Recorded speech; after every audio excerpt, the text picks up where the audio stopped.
جو political prisoners جن کو سلاخوں کے پیچھے ڈال دیا گیا ہے، خاص طور پہ جو یوتھ لیڈرز ہیں بہت سارے، عمر خالد، شرجیل امام اور بھی بہت سارے پولیٹیکل ہر چھیتر میں، آپ کی پارٹیز کی بھی کچھ لیڈر، تو آپ کو کیا لگتا ہے کہ یہ کہیں نہ کہیں پرزنرز بنا کے پولیٹیکل لوگوں کو ایک سرکار زیادتی کر رہی ہے؟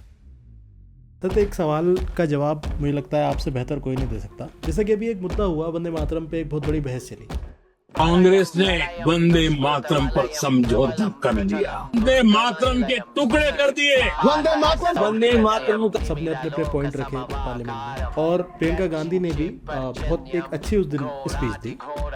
جو وندے ماترم کی جو کرونالوجی ہے وہ بھی آپ سمجھیے، اگر ہم عتیق کی باتیں نہیں کریں گے تو کون سی باتیں کریں گے؟ صرف دھیان بھٹکانا ہے جنتا کو. آپ میں ہمت ہے تو بھوشیہ کی بات کریے، ہمت ہے تو بات کریے کہ بے روزگاری کیوں ہے. لیکن اسی کے بعد کچھ اس طرح کی ویڈیو وائرل ہوئی کہ پردھان منتری مودی اور امت شاہ کے ساتھ وہ بیٹھ رہی ہیں اور بہت ہنس رہی ہیں اور وہاں پہ اچھی باتیں چل رہی ہیں اس طرح کی. تو یہ میڈیا میں بہت وائرل ہوا. کیا واقعی میں ایسا چلتا ہے جو پارلیمنٹ میں ایک طریقے کی ڈیبیٹ ہوتی ہے اور پھر جو ٹی ٹائم ہوتا ہے وہاں پہ سارے ایم پیز وغیرہ ہنسی مذاق کرتے رہتے ہیں، ایک اچھا ماحول دوبارہ کریٹ ہو جاتا ہے؟ وشناتھ پرتاپ سنگھ جی کی میں نے ایک تقریر سنی تھی جب میں اسٹوڈنٹ تھا جامعہ میں، اور مولانا علی میاں رحمۃ اللہ علیہ کنڈولینس میٹنگ میں انہوں نے کہا تھا کہ آپ آدھی روٹی دے دو لیکن کسی کو یہ احساس مت دلاؤ کہ تم اس ملک کے نہیں ہو یا تم اس ملک کے وفادار نہیں ہو. وہ پوری روٹی نہیں مانگ رہے. کبھی مسلمانوں نے ریزرویشن کا مطالبہ نہیں کیا. اب انہوں نے اپنی جو یونیورسٹیز قائم کی تھیں، اپنے جو تعلیمی ادارے تھے، ان کے ساتھ بھی انصاف نہیں ہو رہا اور ان کے بچوں کے ساتھ بھی انصاف نہیں ہو رہا. دسمبر میں ایک واقعہ ہو ترکمان گیٹ پہ، جس میں آپ وہاں گئے تو وہاں اس طرح سے پورٹرے کیا گیا کہ آپ وہاں پہ جو ہے آپ پہ آروپ بھی لگائے گئے ایک طریقے سے، آپ کہوں گا تو غلط نہیں ہوگا کہ آپ وہاں اکسانے گئے تھے. لیکن میں پہنچانا چاہتا ہوں ہمارے چینل کے ذریعے سے بات کہ آپ وہاں گئے تو آپ کس نیت سے وہاں گئے تھے اور کیا اس دن کا اصلی سچ تھا جو لوگوں تک نہیں پہنچتا ہے.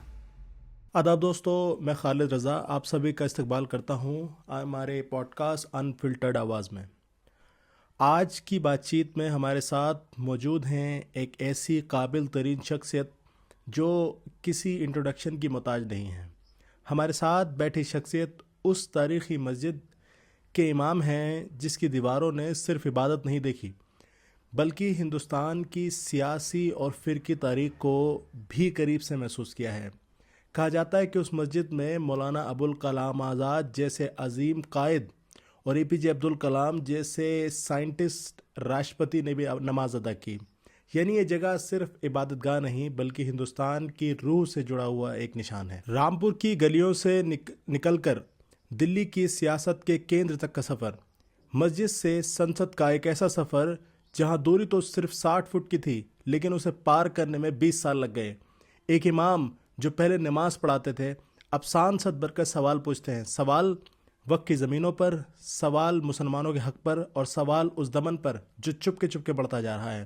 حضرت کبھی مسجد کے لوگوں کو انصاف کی باتیں سکھاتے تھے اور آج صدن میں اسی انصاف کی مانگ کرتے ہیں، بنا ڈرے، بنا رکے اور بنا جھکے. تو آئیے استقبال کرتے ہیں آج کے ہمارے گیسٹ مولانا محب اللہ ندوی، این امام، an Islamic scholar, a strong leader of Samajwadi party and member of parliament. بہت بہت شکریہ حضرت ہمارے پوڈ کاسٹ میں آنے کے لیے انفلٹرڈ آواز اور ہماری پوری ٹیم کی طرف سے. اور سب سے پہلا سوال حضرت میں یہ پوچھنا چاہتا ہوں کہ آپ نے تعلیم کہاں سے حاصل کی اور اس کے بعد کیسے پارلیمنٹ کی امامت تک کا سفر آپ نے طے کیا؟ بہت اچھا سوال ہے آپ کا، اور میں اس کو بہت مختصر انداز میں آپ کو بتاتا ہوں اپنے بارے میں کہ میں رامپور میں ایک تحصیل سوار ہے، اور پہلے اب تو ہمارا گاؤں تحصیل چمروا میں آ گیا، پہلے تحصیل چمروا نہیں تھی. اس تحصیل سوار میں ایک گاؤں رضا نگر ہے، وہاں ہماری پیدائش ہوئی. ہمارے آبا و اجداد صدیوں سے اس گاؤں میں آباد تھے. اس کے بعد ذرا ہوش ہم نے سنبھالا تو جامعہ العلوم فرقانیہ میں ہمارے والدین نے ہمارے استاذ حافظ شبیر حسین صاحب، جو جناب زاہد رضا صاحب کے دور میں بھی تھے، وہاں ان سے واقف تھی، مشہور اسکالر ہیں اتراکھنڈ کے. حافظ شبیر حسین صاحب ہمارے استاذ، انہوں نے داخلہ ہمارا جامعہ العلوم فرقانیہ رامپور میں کرایا، اور رامپور میں ہم نے 2.5-3 سال کا عرصہ گزارا. اس وقت تو وہ ٹائم تھا رامپور میں کہ میں اپنے کم سنی اور اپنے بچپن میں نے دیکھا کہ حضرت خطیب اعظم رحمۃ اللہ علیہ شاہ وجی الدین احمد خان صاحب قادری رحمۃ اللہ علیہ، جو رامپور کی جامع مسجد کے امام تھے اور پورے رامپور ضلع کے وہ محبوب ترین ایک ریلیجیس اور روحانی پیشوا تھے، اور وہ مدرسہ جامع الفرقانیہ میں وہ اپنے واز مسجد میں بھی کیا کرتے تھے اور جامع العلوم فرقانیہ میں بھی پڑھاتے تھے، مدرس بھی تھے، اور وہ سے پہلے مدرسہ عالیہ رامپور کے پرنسپل اور اس کے رہ چکے تھے۔ وہاں حفظ کی تعلیم ہم نے قاری حبیب الرحمن صاحب جو ململ مدھوبنی کے تھے، اللہ ان کی مغفرت فرمائے، بہت سافٹ اور بڑے مہربان مزاج تھا ان کا، اپنے طلبہ پر بڑی شفقت فرماتے تھے۔ میں کم سنی کا میری عمر تھی، کم سنی کے ماہ و سال تھے، ان کے زیر سایہ، ان کی زیر تربیت 2.5-3 سال کا عرصہ جامع العلوم فرقانیہ دارالاقامہ انوار علوم ہوا کرتا تھا، قلعے کے سامنے سے ہم لوگ جو ہے وہ بازار کلاں سے جامع مسجد میں نماز بچے ادا کیا کرتے تھے، اور اس دور میں پرنسپل ہوا کرتے تھے جامع العلوم فرقانیہ کے مفتی محبوب علی صاحب قادری وجی، مفتی اعظم رامپور جن کو لقب دیا گیا، اور وہ ابھی حال ہی میں کچھ عرصے قبل ہی ان کا انتقال ہوا، اور وہ اس وقت نماز بھی پڑھاتے تھے، امام بھی تھے، نماز بھی پڑھاتے تھے، اور بچوں کی ہم لوگوں کی حاضری بھی لیتے تھے نماز میں۔ تو مجھے یہ بتاتے ہوئے بڑی خوشی ہو رہی ہے آپ کو کہ وہ اس حاضری میں جو ہے ہم لوگ جایا کرتے تھے نماز پڑھنے کے لیے بھی، اور حاضری بھی دیا کرتے تھے۔ ہاسٹل کا وہ لائف کا پہلا تجربہ تھا، اور اس کے بعد جب حفظ مکمل ہوا تو ہم کچھ عرصے شاہی مراد آباد میں بھی کچھ عرصے رہے، 2-2.5 مہینے۔ وہاں ایک مولانا حفظ الرحمان صاحب تھے ٹانڈے کے، بہت اچھے اور نیک ولی صفت انسان تھے۔ ان کی بڑی خواہش تھی کہ میں وہیں رہوں، لیکن ہماری طبیعت اور دل وہاں نہیں لگ پایا کسی وجہ سے۔ تو پھر میں اپنے ایک ہمارے دوست رفیق دیرینہ ہمارے جو ہیں مولوی صفدر صاحب، وہ انجمن معاون اسلام مدینۃ العلوم سنبل میں ندوۃ العلماء کی شاخ تھی، وہاں 1-1.5 سال میں نے وہاں پڑھا، اور وہاں ہمارے محبوب ترین استاذ تھے مولانا عبدالمومن صاحب، وہ بڑی طلبہ کو اندر حوصلہ اور کردار دیا کرتے تھے، اللہ مغفرت فرمائے۔ اور اس کے بعد ابتدائی ان سالوں کے بعد 89 کی بات ہوگی اور 90 کی بات کہ پھر میرا داخلہ الحمدللہ والدین کی دعاؤں کی بدولت، اور ایک حافظ جمیل صاحب مرحوم رحمۃ اللہ علیہ ہوتے تھے، ایک ڈاکٹر تاج محمد خان صاحب ہوتے تھے والد صاحب کے دوست، ان کی عزیزداری تھی ان سے، ان کی سفارش پر دارالعلوم ندوۃ العلماء لکھنؤ میں ہمارا داخلہ ہوا۔ اس وقت ندوۃ العلماء میں عالمی شہرت یافتہ اسکالر جنہیں خانہ کعبہ کی چابی عطا کی گئی، جو بیت اللہ کی کلید تھی ان کو دی گئی، کلید مبارک، تو ان کو دیکھنے اور ان سے شرف نیاز حاصل کرنے کا موقع ملا۔ 96 میں ندوۃ العلماء سے ہماری فراغت ہوئی، اس کے بعد ہم نے اعزازی طور پر وہاں کچھ دن سماعت کی، حدیث شریف کی اور تفسیر کی۔ اس کے بعد جامعہ ملیہ اسلامیہ میں ہم نے گریجویشن میں داخلہ لیا، اور وہاں BA عربک آنرس ریگولر کیا، اور اس کے بعد اسی اثنا میں ہم نے کچھ ڈپلومہ وغیرہ ٹرانسلیشن کے کیے، ماڈرن عربک کے، اور اس کے بعد پھر ایم اے اسلامک اسٹڈیز کیا جامعہ ملیہ اسلامیہ سے، اور اسی درمیان اس کے بعد میں یہ ہوا کہ ایجوکیشن سے ایک رغبت تھی مجھے، تو ہم چاہتے تھے کہ کچھ اور پڑھیں، تو پھر ہم نے الفلاح یونیورسٹی سے B.Ed بھی کیا، اور 2005 کے شروع میں اوائل میں جب ہم دہلی میں تھے، MA وغیرہ کر چکے تھے اور کر رہے تھے، اس درمیان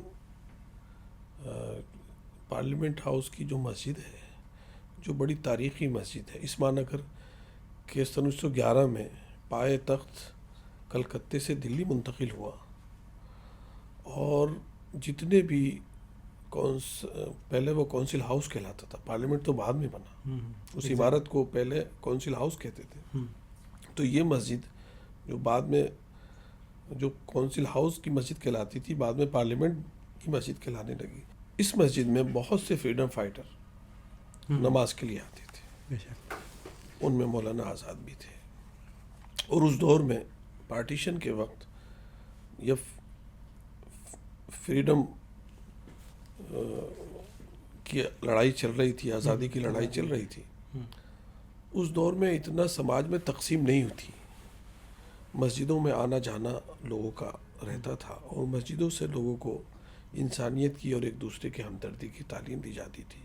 اس لیے پہلے راشٹرپتی راجندر پرساد جی بھی مسجد میں آئے، اور آتے تھے، بعد میں بھی آئے. اس کے بعد اس وقت کے مولانا آزاد صاحب بھی اس مسجد میں آتے تھے. اور غالباً مجھے یاد ہے کہ لیاقت علی خان صاحب جو بعد میں پڑوسی ملک کے پرائم منسٹر بنے، وہ بھی جب کونسل ہاؤس کے ممبر تھے تب بھی وہ اس مسجد میں نماز پڑھتے تھے. اور بعض لوگ بتاتے ہیں کہ ان کا نکاح بھی اسی مسجد میں ہوا تھا. تو ایک ہسٹوریکل مسجد ہے، اور خاص طور پر ماڈرن انڈیا میں جو آزادی کے 1947 کے جو سورما تھے، وہ تقریباً زیادہ تر لوگ اس مسجد سے انہیں کی انسیت تھی کہ یہاں پر مولانا آزاد، نہرو جی بھی آئے ہیں مسجد میں. سارک سمیلن ہوا کرتا تھا اندرا جی کے زمانے میں، تب بھی جو مسلم مسلم کنٹریز کے ہیڈ ہوتے تھے وہ بھی نماز کے لیے آتے تھے. اور 2005 میں ہمارا تقرر ہوا بائی انٹرویو سلیکشن کے ذریعے سے. اچھا، انٹرویو کا پروسیس کے ذریعے سے ہوا، وقف بورڈ کے تھرو انٹرویو ہوا. اور اس کی امامت مجھے 28 مارچ 2005 میں مجھے دی گئی. بہت اچھا. تو حضرت جیسا کہ بہت سارے علماء، بہت سارے عالم مولانا لوگ بھی پارلیمنٹ پہنچے ہیں، لیکن بڑی خوشی ہوتی ہے کہ آپ پہلے ایسے علماء ہیں جو الیکٹ ہو کے پارلیمنٹ میں پہنچے ہیں. تو ایک بہت بڑی رسپانسبلٹی بھی پبلک نے آپ کو دی ہے. آپ کو کیسا محسوس ہوتا ہے اس اپلبدھی پہ؟ اور جو ایک امام ہونے کے ناطے جو ایک گیپ ہے، جو ایک ریلیجن کا اور پولیٹکس کا، وہ گیپ آپ پورا کر پاتے ہیں؟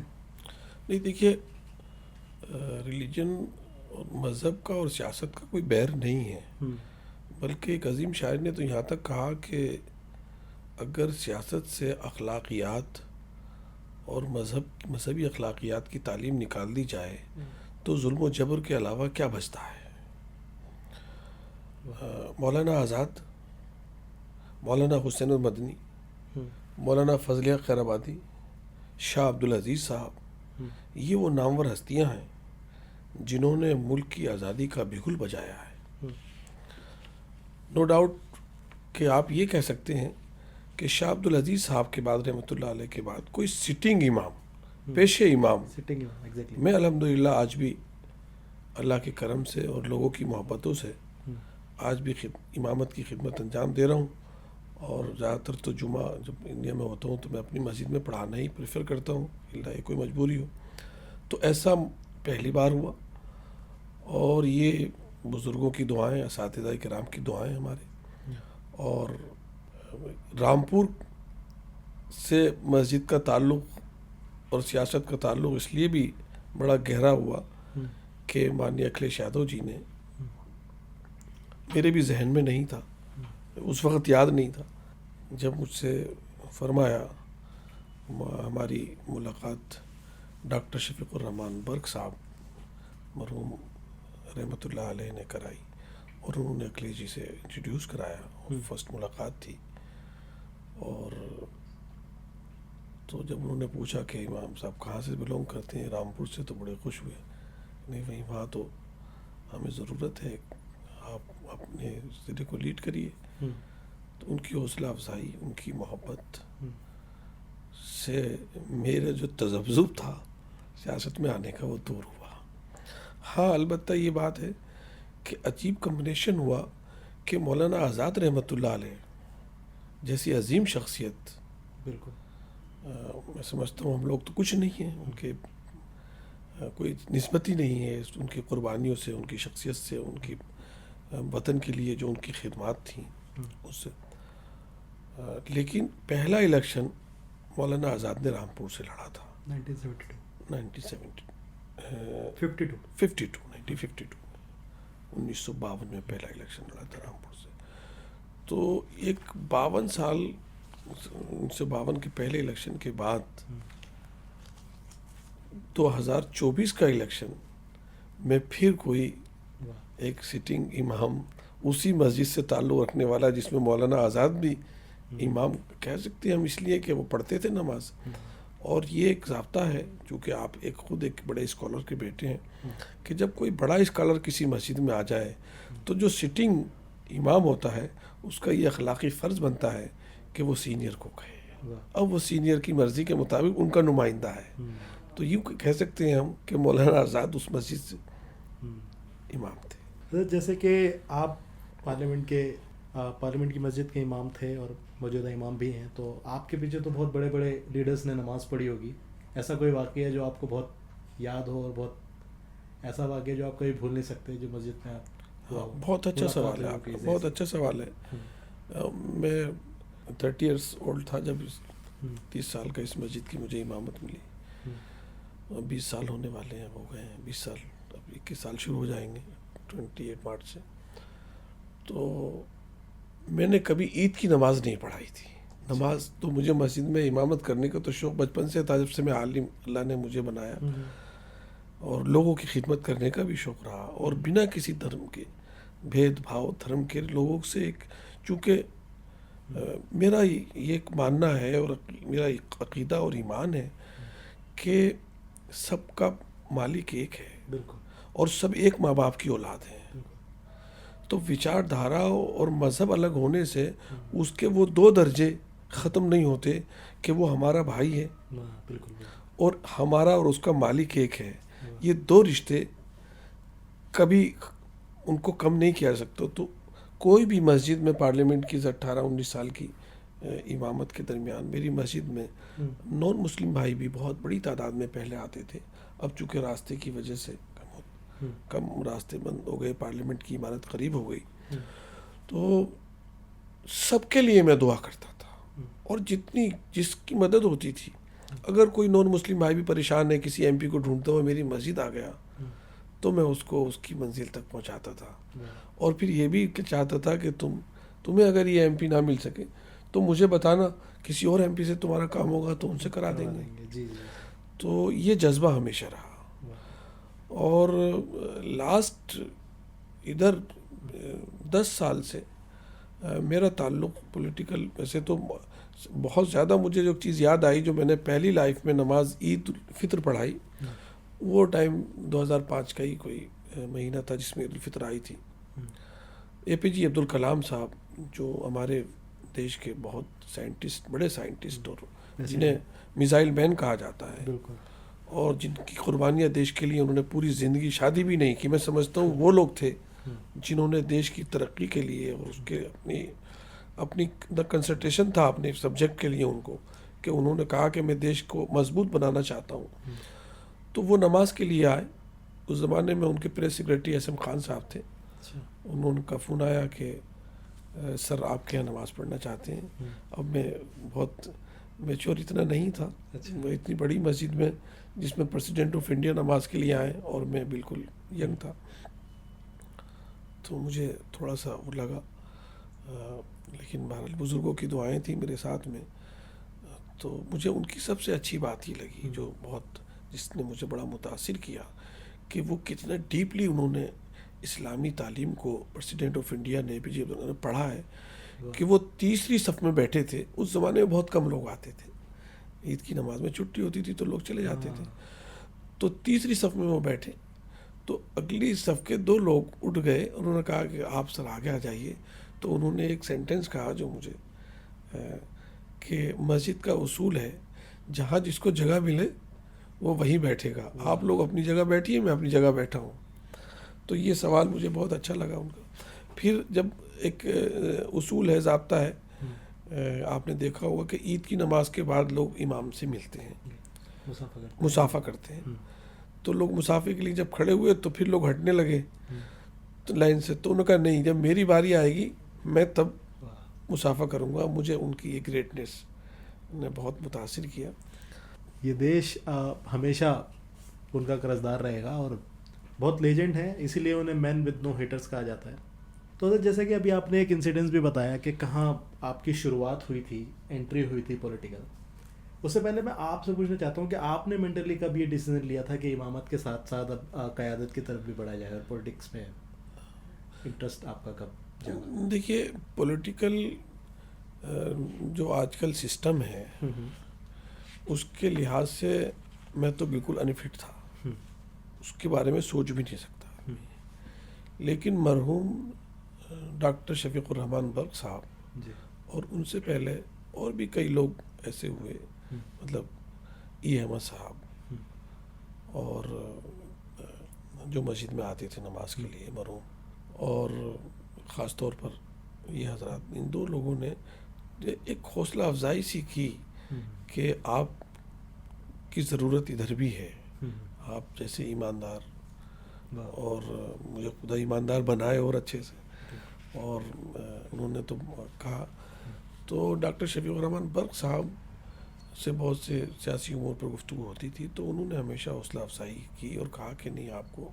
تو میں نے جو جس میں اب بھی ہم وہ ہیں دوسرے کو تہی دامن ہے, میں نے بھائی کہا کہ ایک امام کی کو اتنا, زیادہ تر ائمہ اکرام کو جسے آپ جانتے ہیں خال ائمہ اکرام ایسے ہیں جو صاحب حیثیت, تو ورنہ تو وہ اپنا ذمہ داریاں پوری کرتے ہیں بالکل, اور سفید پوشی کے ساتھ کرتے ہیں الحمدللہ, اور اس پر ان کو کوئی وہ بھی نہیں ہے, کسی اس پر کوئی وہ پشیمانی یا اس پہ کوئی کم آئیگی کا احساس بھی نہیں ہوتا, اس لیے کہ یہ ہمارا چوز کردہ راستہ جو ہم نے چنا کہ ہم اس کے ذریعے سے انسانیت کی خدمت کریں گے.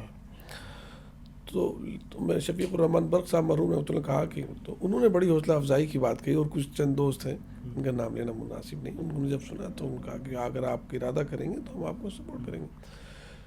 لیکن میں نے اپنے اساتذہ میں اپنے بزرگوں سے اجازت چاہی, ان سے دعائیں لیں, خاص طور پر مولانا سید بلال حسنی صاحب ناظم ندوۃ العلماء انہوں نے, اور پھر ڈاکٹر شفیق الرحمان برق صاحب کا انتخابات سے پہلے ہی مرحوم کا وصال ہو گیا, انتقال ہو گیا. اس واقعے نے کافی ہمیں ایک وہ کیا, ایک دھچکا لگایا, کیونکہ وہ بڑی چاہتی تھے, بڑی خواہش تھی ان کی کہ ہم پولیٹیکل لائف میں آئیں.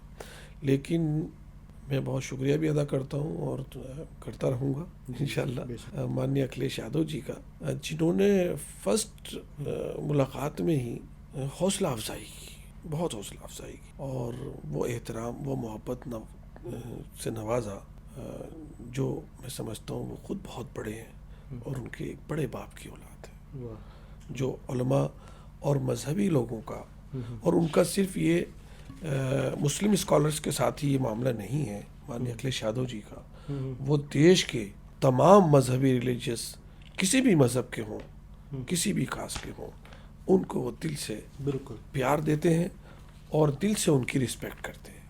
بے شک, اور اسی لیے مانیہ اکھلیش یادو جی کا جو ہندوستان کے اتنی چھوٹی عمر ہی کہوں گا ویسے, ایک بہت بڑا فین بیس, لوگوں کی عمر نکل جاتی ہے کیونکہ وہ ڈیزرو کرتے ہیں یہ سب. تو جیسا کہ ابھی آپ نے ایک اسٹوری بتائی آپ نے پولیٹیکل انٹری کی, میں سمجھتا ہوں کہ میڈیا کے تھرو بولیں یا تو یہ ایک ایسا سچ ہے جو ابھی بہت, جو آپ کے ریئر لوگ ہوں گے جو آپ کو بہت پہلے جانتے ہوں گے, انہیں کو یہ سچ پتا ہے کہ آپ کب سے اس فیلڈ میں اپنی سروسز دیتے آ رہے ہیں. تو اسی وجہ سے جب آپ کا الیکشن کا نتیجہ آیا تو میڈیا کے ٹیگ لائنس میں یہ بھی بولا گیا کہ آپ ایک ایکسیڈنٹل ممبر آف پارلیمنٹ ہیں, تو آپ اس بات پہ ایگری کرتے ہیں؟ نو, جو شخص ممبران پارلیمنٹ کو اپ راشٹرپتی حامد انصاری صاحب جن کے ساتھ میں 10 سال تک نماز پڑھے ہوں, جنہوں نے اے پی جے عبدالکلام صاحب سے بھی ملاقات ہی نہیں بلکہ نماز بھی پڑھائی, تو وہ ایکسیڈنٹل کیسے ہو سکتا ہے؟ کیا بات, بلکہ یہ کہیے کہ تقدیر نے یہ لکھا تھا کہ مانیہ اکھلیش یادو جی کے ذریعے سے ہم جو دیش کے سب سے لوکپریہ لیڈر ہیں, اور جنہوں نے ایک ایسے دور میں, ایک ایسے پیریڈ میں